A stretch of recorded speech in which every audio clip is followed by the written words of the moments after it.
दोस्तों नमस्कार। 2017 में जो बात सोची गई थी, क्या वह 8 बरस के बाद 2025 में पूरी होने जा रही है? यह सवाल दिल्ली के मुख्यमंत्री रहे अरविंद केजरीवाल का है। यह सवाल पंजाब के मुख्यमंत्री बनने की उस सोच का है जो 2017 में सोचा गया था। और इस दौर में आम आदमी पार्टी जिस तेजी के साथ राष्ट्रीय क्षितिज पर छा गई, नेशनल पार्टी का दर्जा उसे मिल गया। दिल्ली के बाद उतनी ही बड़ी ताकत के साथ पंजाब में भी उसने जीत हासिल की। इन तमाम परिस्थितियों की शुरुआत में 2017 का जिक्र आज जरूरी है। 2017 में शाम या कहें देर शाम का वक्त था। अरविंद केजरीवाल यानी दिल्ली के मुख्यमंत्री के निवास पर, उनके घर पर उनके तमाम सहयोगी जो सबसे करीबी हैं वो बैठे हुए थे और चर्चा यह चल रही थी क्या वाकई अरविंद केजरीवाल को कल अमृतसर के स्वर्ण मंदिर जाना चाहिए या नहीं जाना चाहिए। और यह सवाल इसलिए था क्योंकि अगले दिन पंजाब विधानसभा चुनाव के परिणाम आने वाले थे और अरविंद केजरीवाल ही नहीं बल्कि उनके अपने तमाम करीबी जो उस कमरे में मौजूद थे, वो सभी मान बैठे थे कि कल पंजाब में जीत आम आदमी पार्टी की उसी तर्ज पर होगी जैसे 2015 में आम आदमी पार्टी ने दिल्ली में कब्जा किया। और यह तय हो रहा था कि अरविंद केजरीवाल चुनाव परिणाम आने के बाद स्वर्ण मंदिर जाएंगे, वहां पर मत्था टेकेंगे और उसके बाद यह ऐलान होगा कि पंजाब के मुख्यमंत्री के तौर पर अरविंद केजरीवाल पद संभालेंगे। और उस कमरे का विचार विमर्श यह भी था कि मनीष सिसोदिया दिल्ली को संभाल लेंगे। वो तमाम मंत्रालय देख ही रहे हैं, वो तमाम चीजें जान चुके हैं। अरविंद केजरीवाल किस तरीके से गवर्नेंस को चलाते हैं यह भी वो जान चुके हैं। तो दिल्ली मनीष सिसोदिया के हवाले और पंजाब के मुख्यमंत्री के तौर पर अरविंद केजरीवाल। सवाल यह भी उठा था क्या पंजाब के लोग या फिर पंजाब की जो अपनी सांस्कृतिक पहचान है उसमें अरविंद केजरीवाल को क्या सभी स्वीकार करेंगे या नहीं करेंगे। लेकिन अगला सवाल यह भी उठा था, दिल्ली में भी तो 30% पंजाबी रहते हैं, सिख रहते हैं। बावजूद इसके अरविंद केजरीवाल खुद तो हरियाणा से आते हैं और हरियाणा एक लिहाज से पंजाब के ज्यादा करीब है बनिस्बत दिल्ली के, तो कोई दिक्कत होगी नहीं। चुनाव परिणाम अगले दिन आए और आम आदमी पार्टी 20 सीटों पर सिमट गई। यानी एक दिन पहले देर शाम में यह माना जा रहा था कि आम आदमी पार्टी दिल्ली की तर्ज पर जो पहला चुनाव 2013 में लड़ा था उस लिहाज से तकरीबन 30% वोट तो उसे मिलेंगे और हर हाल में ऐसी स्थिति बनेगी जहां पर उसी की सरकार बनेगी। उसके बाद 2022 में क्या हुआ, किस तरीके से 117 में से 92 सीट आम आदमी पार्टी जीत गई, भगवंत मान मुख्यमंत्री बना दिए गए। लेकिन मौजूदा वक्त की हकीकत अरविंद केजरीवाल के लिए कहीं ज्यादा त्रासदीदायक है और वो ये जान चुके हैं कि बीते दिनों वह इस देश को जिस तरीके से लगातार लांग रहे थे, जिस चार्टर्ड में वो सवार होकर आते जाते थे, वो पंजाब सरकार का था। यानी राजनीतिक तौर पर आपकी आवाजाही देश के हर हिस्से में तुरंत होनी चाहिए और पंजाब सरकार की सुविधाओं का भरपूर दिल्ली की सत्ता ने उपभोग किया, इससे कोई इनकार करेगा नहीं। दूसरा सवाल, अरविंद केजरीवाल दिल्ली गंवा चुके हैं और दिल्ली के ऊपर जो भी परिस्थितियां मंडरा रही हैं उसमें सबसे बड़ी स्थिति उन पुरानी फाइलों को खोलने का है जिन पुरानी फाइलों को या तो सीएजी की रिपोर्ट के आश्रय विधानसभा में रखा यानी टेबल नहीं किया गया, या फिर जो आरोप अरविंद केजरीवाल पर लगे हैं। बीजेपी कतई नहीं चाहेगी कि इसमें देर होनी चाहिए। बीजेपी यह मानकर चल रही है कि अगर केस और भ्रष्टाचार की उन फाइलों को बंद रखा गया और ज्यादा लंबे वक्त तक अरविंद केजरीवाल के खिलाफ या उनके सहयोगियों के खिलाफ कार्रवाई नहीं हुई, तो फिर उनके अपने कैडर और बीजेपी जो दिल्ली में यूनिट में मौजूद है उसमें कार्यकर्ताओं का मनोबल इस तर्ज पर गिर जाएगा क्योंकि बीते 10 वर्षों से जिस तरीके का वो संघर्ष कर रहे हैं, वो कतई नहीं चाहेंगे कि किसी भी हालत में अरविंद केजरीवाल की कोई फाइल दबी रह जाए या फिर उनका रास्ता जेल की तरफ नहीं जाए। और यहीं से यह सवाल भी बड़ा हो चला है, क्या वाकई अरविंद केजरीवाल इस चीज को भांप चुके हैं? क्योंकि उनके सामने दो रास्ते बहुत स्पष्ट हैं इस दौर में, और यह मैसेज उनके अपने करीबी विधायकों के बीच जो पंजाब के हैं जा चुका है। इसीलिए 30 से ज्यादा विधायक दिल्ली पहुंच भी चुके हैं। पंजाब के मीटिंग कल होनी है कपूरथला हाउस में।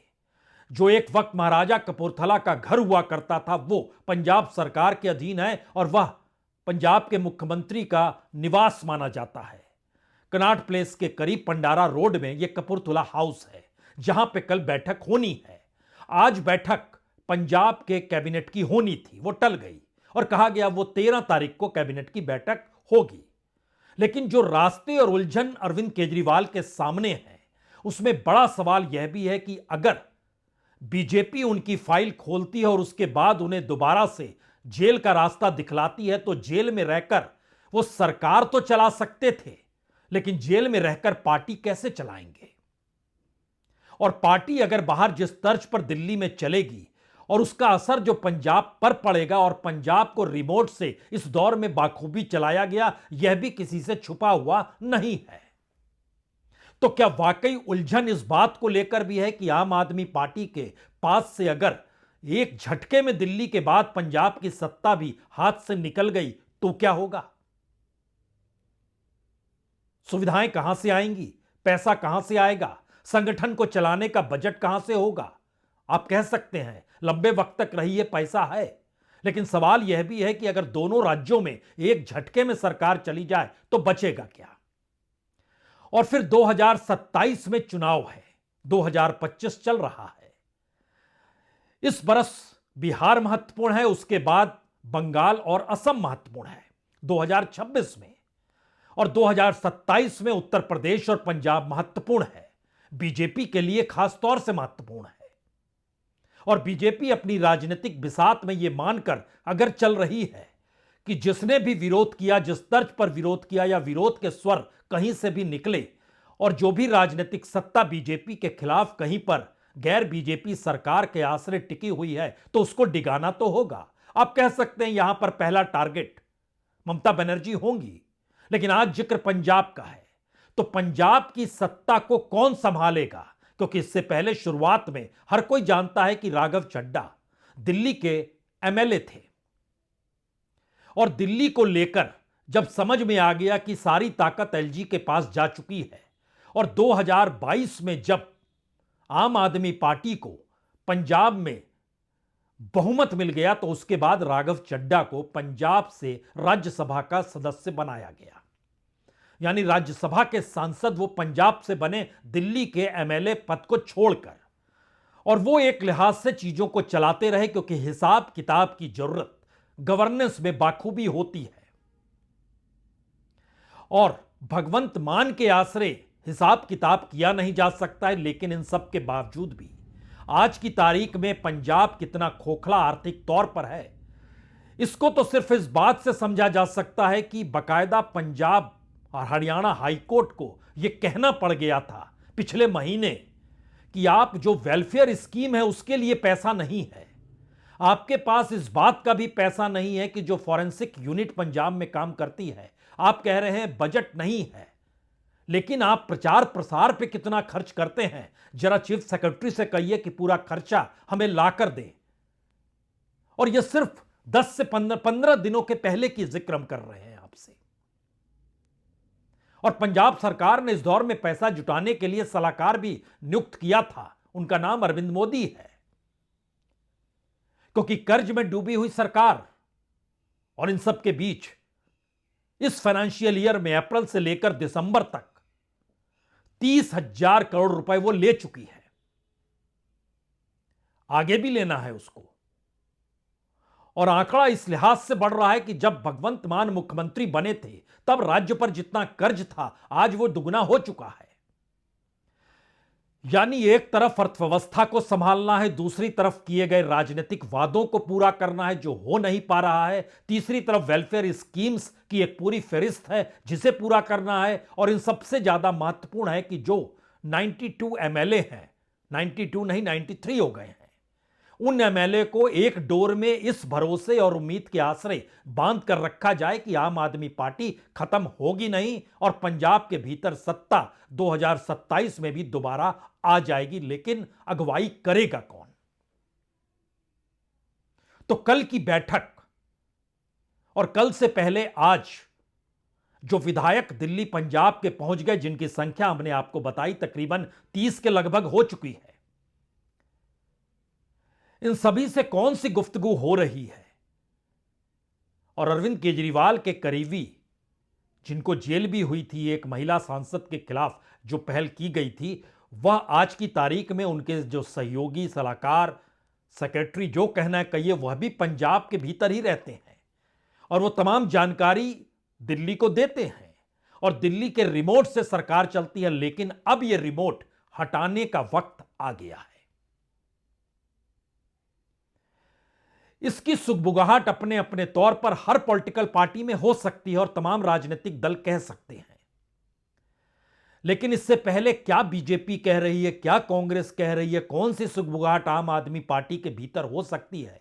हमें लगता है कि 3 बड़ी वजहों को आज पहले टटोल लीजिए कि अरविंद केजरीवाल पंजाब का रास्ता क्यों नापने जा रहे हैं या पंजाब की तरफ उनके कदम क्यों बढ़ रहे हैं। और जब तक पंजाब उनके पास है, वो नहीं चाहेंगे किसी भी हालत में पंजाब की सरकार डगमगाए और कमान वो अपने हाथ से लेंगे ही। तो 3 वजह, सबसे बड़ी वजह हमारी टीम ने जो निकाला, इस पे जो काम किया, उसमें मैसेज बहुत साफ है कि मार्च के महीने तक आते आते दिल्ली में सरकार बन चुकी होगी और दिल्ली के भीतर विधानसभा की शुरुआत के साथ ही सरकार तो इसी महीने बन जाएगी। सरकार के पटरी पे आने का जिक्र है, उसके बाद उसे बजट रखना है और तमाम चीजें हैं। लेकिन उसमें जिक्र इस बात का है कि जो आरोप इस दौर में जिन फाइलों को खोलने चाह रही है, वो तमाम फाइलों के डॉक्यूमेंट्स चार्टर्ड अकाउंटेंट के पास जा चुके हैं। वो टटोल रहे हैं कि आर्थिक तौर पर अर्थव्यवस्था के आश्रय टैक्सपेयर का पैसा कैसे दिल्ली की सरकार ने किस रूप में उपयोग किया, और उसमें अरविंद केजरीवाल के मुख्यमंत्री रहते हुए यहां तक कि जो केस भी लड़ा जा रहा था वह भी टैक्स पेयर के पैसे के आश्रय ही अरविंद केजरीवाल वकीलों को दे रहे थे और वह तकरीबन करोड़ों में है। वह फाइल भी पास है, यानी सीएजी की सिर्फ शराब नीति की रिपोर्ट का जिक्र यहां पर नहीं है। अलग अलग परिस्थितियों में जो आरोप हैं, तो इससे पहले बदनाम हो या इससे पहले उन्हें जेल में डालने की कोशिश की जाए या राजनीतिक तौर पर दिल्ली के चुनाव परिणामों के भीतर आम आदमी पार्टी ने 43% वोट तो हासिल किया है और यह वोट की ताकत आने वाले वक्त में अगर बीजेपी जरा सी भी डिरेल्ड होती है तो उसको दरकिनार करने में वक्त लगेगा नहीं आम आदमी पार्टी को। यह सोच भी बीजेपी के भीतर भी है, तो उसे किसी ना किसी तरीके से आम आदमी पार्टी और उसके चेहरे अरविंद केजरीवाल को लेकर समूची राजनीति इस दौर में करनी है। इससे कोई इनकार हो नहीं पा रहा है। सवाल है कि बीजेपी पहले कदम उठाए या उससे पहले अरविंद केजरीवाल एक सूबे के मुख्यमंत्री के तौर पर खड़े हो जाएं। और अगर वो पंजाब के मुख्यमंत्री बन जाते हैं तो उन्हें 6 महीने के भीतर चुनाव लड़ना होगा। लुधियाना की सीट खाली पड़ी है, वहां से वो चुनाव लड़कर जीत सकते हैं, पार्टी अपनी है। लेकिन इन सब के बीच सवाल यह भी है कि एक दिल्ली में हारा हुआ मुख्यमंत्री पंजाब का मुख्यमंत्री क्या इसलिए बन रहा है कि वो राज्य की सत्ता उनके अपने पास रहे? जी नहीं, इसके पीछे दूसरा कारण है। पहला स्टेज तो खुद को मुख्यमंत्री की दिशा में लेकर जाना है, जहां पर बीजेपी के सामने भी यह परेशानी का सबब रहे कि अब वो दूसरे राज्य के मुख्यमंत्री हैं और जो भी कार्रवाई और फाइल खुलेगी उसमें एक मुख्यमंत्री को वह और उस पर आरोप लगाते हुए सुनवाई हो रही है। तो जेल की अथॉरिटी हो या अदालती कार्रवाई हो, दोनों परिस्थिति में मुख्यमंत्री होने का लाभ तो मिलता है।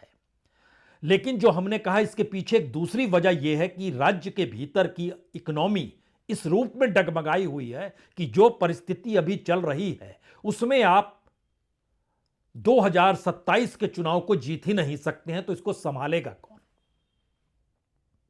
कोई भी कहेगा जाहिर है इसे तो अरविंद केजरीवाल संभालेंगे। वो खुद आईआरएस में हैं और रहे हैं और तमाम इकोनॉमी को संभालना जानते हैं। अक्टूबर में 2000 करोड़ रुपए आरबीआई से लिए गए, नवंबर में 3000 लिए गए जो 5000 लेने थे। इससे पहले जो 21,000 करोड़ रुपए लिए जा चुके थे, अब आने वाले वक्त में 6000 करोड़ और लेने हैं। और इन सब के बीच आंकड़े बहुत साफ तौर पर बता रहे हैं कि महीने दर महीने ऐसी परिस्थिति आ गई कि कर्ज के अलावे कोई दूसरा रास्ता बच नहीं पा रहा है।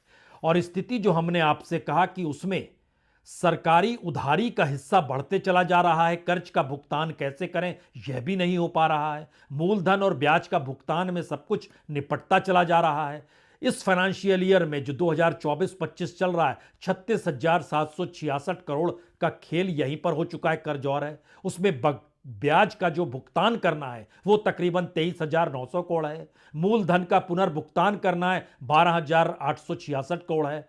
और इन सब के बीच सीएजी की रिपोर्ट आती है जो रेड अलर्ट करती है कि स्थिति नाजुक है। पंजाब सरकार एक व्यक्ति को सलाहकार के तौर पर लाती है जो कि बताए वित्तीय संस्थान कैसे जुटाया जाए, राज्य के संस्थानों को कैसे बढ़ाया जाए जो संसाधन मिल रहे हैं, वित्तीय कर्ज को कैसे सीमित किया जाए। और उसमें अरविंद मोदी का, जिसका हमने जिक्र किया, इनको सलाहकार के तौर पर इनकी नियुक्ति हो जाती है। हाईकोर्ट में जो मामला गया वो अभी बड़ा महत्वपूर्ण है क्योंकि रीजनल फॉरेंसिक साइंस लेबोरेटरी में जो संसाधन की खरीद थे वहां पर भगवंत मान की सरकार ने कह दिया बजट नहीं है। अब बजट नहीं है तो पूछ दिया हाईकोर्ट ने कि यह तो बताइए कि आप अपने प्रचार पर कितना खर्च करते हैं। आपने टेलीविजन स्क्रीन पर विज्ञापनों को देखा होगा। इस देश की 3 सरकारें ऐसी हैं जिनका विज्ञापन खूब चलता है। पहले 4 थी, इस दौर में हरियाणा कम हो गया इसलिए उसको माइनस कर दीजिए। 3 सरकारों में आपने यूपी सरकार देखा होगा, योगी की सरकार है। दिल्ली सरकार देखा होगा जो अरविंद केजरीवाल की सरकार थी, विज्ञापन मीडिया को खूब देती रही।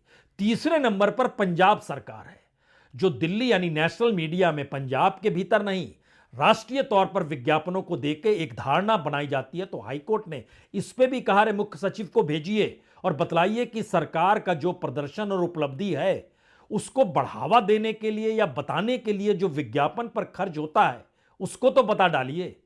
इससे पहले लुधियाना में एक वक्त खूब खर्च किया जा रहा था। जब वहां के आंकड़े मांगे गए तो पता चला कि अच्छा, वहां एक बरस में 5 करोड़ से ज्यादा खर्च सिर्फ लुधियाना जिले में हो गया। ऐसे में जो फ्री इलेक्ट्रिसिटी थी, जो आटा दाल स्कीम थी, जो महिलाओं को पैसा देना था, जो आयुष्मान भारत को पंजाब में जो लाया गया उसमें 60% पैसा राज्य सरकार को देना था, पैसा नहीं है। तो इसका दूसरा हिस्सा यह भी है कि पंजाब को संभाले कौन? भगवंत मान के भरोसे तो रहा नहीं जा सकता है। आपको कोई पुख्ता व्यवस्था करनी होगी। तो यह पुख्ता व्यवस्था करेगा कौन? आम आदमी पार्टी में राघव चड्ढा की मौजूदगी एक चमकते हुए सितारे के तौर पर इस दौर में देखी जाती है। तो आम आदमी पार्टी का स्लोगन हवा हवाई हो जाता है। वह भी फिट नहीं बैठ रहे हैं। वह खुद इकोनॉमिक्स के माहिर हैं, वो जानते समझते थे। तो आम आदमी पार्टी का भी कच्चा चिट्ठा वो देख रहे थे। लेकिन इस बीच में ध्यान दीजिए, एक और व्यक्ति की एंट्री पंजाब के भीतर से राज्यसभा सदस्य के तौर पर हुई और वो कच्चा चिट्ठा सारा देखने लग गए। लेकिन एक सवाल तो बार बार उभर रहा है कि सारी चीजें दिल्ली से चल रही थी। अब यहां पर एक तीसरा सवाल निकल कर आता है जो सबसे ज्यादा महत्वपूर्ण इसलिए है क्योंकि दिल्ली ने जो झटका दिया है इसकी कल्पना अरविंद केजरीवाल ने इस लिहाज से नहीं की थी कि उनका वोट ऑफ परसेंटेज 53% है और बीजेपी का वोट ऑफ परसेंटेज 38% है। तो 38 और 53 के बीच का बड़ा लंबा दूरी होता है। इतनी दूरी को कोई कैसे पाट सकता है? लेकिन यह पता ही नहीं था कि एक झटके में 53 से 43 पर आ जाएंगे और उस 10 में से 8% बीजेपी के पास चला जाएगा और बीजेपी एक झटके में 40 सीट ले जाएगी। क्योंकि दिल्ली में भी आम आदमी पार्टी का उदय पहले चुनाव में 29% वोट के साथ होता है। उसके अगले चुनाव में वो एक झटके में 54% पे पहुंच जाती है। सारा वोट निकलकर कांग्रेस का आम आदमी पार्टी के साथ जुड़ते चला जाता है। अगर आप पंजाब की स्थिति को देख रहे हैं तो वहां पर 2012 तक तो नहीं थी आम आदमी पार्टी। 2017 में उसको 23% वोट मिले, 23.70%, 20 सीटें मिली। और 2022 में, 2017 में सीएम बनना चाहते थे, 2022 में जब 92 सीट मिल गई तो वह एक लिहाज से आश्वस्त हो गए, अब उनकी सरकार को कोई आंच नहीं आएगी। 42% वोट मिल गए, उनके नीचे का वोट कांग्रेस के पास तकरीबन 22%, और इन दोनों ने मिलकर लोकसभा चुनाव जब लड़ा तो 3 सांसद भी मिल गए। राज्यसभा के सांसदों में आम आदमी पार्टी का कोई पॉलिटिशियन ऐसा शामिल नहीं था जो आंदोलन करते हुए सड़क पे दिखाई दे रहा हो, जिसने समाज सेवा की हो। वो अलग अलग तरीके से लाए गए, उसके पीछे का गणित भी उसी पैसे के आश्रय हो सकता है, उन्हें क्यों लाया गया, किस रूप में लाया गया। लेकिन आम आदमी पार्टी अब यह मान रही है कि दिल्ली की अगर यह स्थिति हो सकती है तो पंजाब के भीतर होने में कितना वक्त लगेगा, क्योंकि 42% वोट पंजाब के भीतर और 43.5% वोट दिल्ली के भीतर, और उसके बावजूद भी सत्ता से बाहर। तो 42% का मतलब यह है कि कांग्रेस 22-23% वोट, अकालीस तकरीबन 18-19% वोट, बीजेपी तकरीबन 6.5-7% वोट। कितना वक्त लगेगा एक परसेप्शन बनाने में। तो यह तीसरा सवाल भी महत्वपूर्ण है कि सरकार चलाए कौन, संभाले कौन। तो विधायकों को यह समझाना बताना तो होगा, लेकिन अगला सवाल कोई भी कर सकता है, तो ऐसे में क्या यह वाकई ऐसी स्थिति बन जाएगी जो केजरीवाल की बात को नहीं मानेगा, वह दूसरी पार्टी में चला जाएगा। दूसरी पार्टी में जाने के लिए 2/3 बहुमत तो चाहिए। पार्टी में जितने विधायक हैं उस लिहाज से देखिए तो 92 हैं, और सरकार बनाने के लिए 60 एमएलए चाहिए, 117 कुल होते हैं। और जो जानकारी है उसके मुताबिक भगवंत मान के साथ खड़े विधायकों की तादाद 30 से 32 है। राघव चड्ढा के अनुकूल की परिस्थितियों में 12 से 15 है। बाकी तो उनके साथ खड़े हैं जो दिल्ली के इशारे पर वहां पर सरकार चला रहे हैं, उनके सारे काम उसी रूप में होते हैं। तो उनकी संख्या कहीं ना कहीं इनकी तादाद से ज्यादा है, लेकिन अपनी बहुमत में नहीं है। यानी एक वाइवल डाइवल स्थिति में चीजें आकर पंजाब की राजनीति में खड़ी हो गई।